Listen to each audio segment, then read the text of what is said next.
Okay, so let's start off with depression. There's two main types that we need to be looking at. The first is major depressive disorder, and the second is dysthymic disorder. So, the way that I typically talk about depression with my clients is to establish that everyone has a baseline. You have good days and bad days, but for the most part, we tend to stay within this range of functioning. For folks who have major depressive disorder, there's a sharp decline in that baseline. They leave that baseline episodically, maybe for a few days, maybe a few weeks, maybe even longer. But what we notice is that, yes, we most commonly see a sense of sadness or hopelessness. We see that they may be lethargic or have very low energy. But there's a decline in what a therapist would call functioning. Their overall functioning, which is their degree of handling basic responsibilities and whether that's in the workplace, in their partnerships, in parenting, even in areas like hobbies and interests, we often see what's referred to clinically as anhedonia, which is a loss of something we once loved doing becomes something that we find no joy in, or it even seems like it's just far more work than what it's worth. Now, some of us stay in that place for a few days, a few weeks.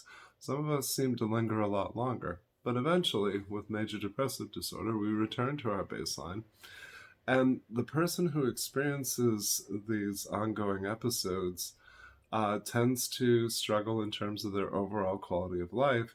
And progressively, their baseline includes a certain level of sadness, a certain level of hopelessness, and it can even lead to what a clinician would call double depression, which is living with both dysthymia and major depressive disorder.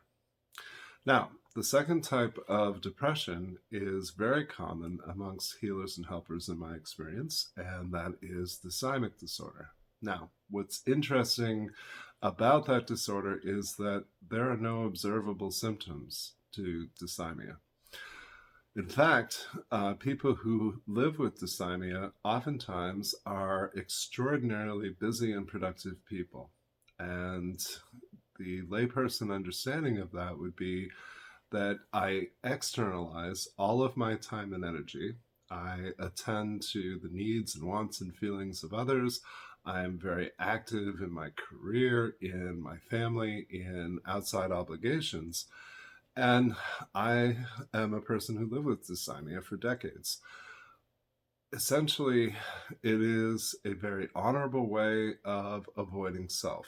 So there's an old joke about how I went to the doctor and I said, it hurts when I do this. And the doctor said, don't do that.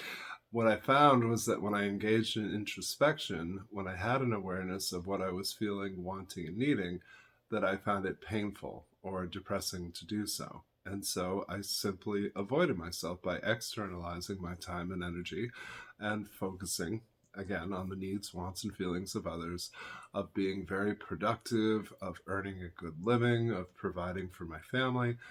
And my friends in recovery have an expression: no matter where you go, there you are. So I could keep that pace for a certain amount of time, and then eventually I would feel like I hit a wall. And the wall, of course, was my own limitations. The wall was an increased awareness of things that I'd been avoiding. And sooner or later, nothing works. Sooner or later, there has to be some change, or at least a brief respite, because the pace of externalizing all of our time and energy is usually 100 miles an hour, and it's not sustainable and it's not manageable. But each time I crashed, sooner or later, I got back up and I did the same thing all over again. And so I refer to myself and to folks like me as slow learners with high pain tolerances. We tend to struggle greatly with depression in the form of disappointments, depression in the form of unsatisfying relationships, and we see it as acceptable to disappoint ourselves, even as we go to great pains to avoid disappointing others. So those are the two types of depression, and in the next video we're going to talk about how those commonly lead to the presence of anxiety as well.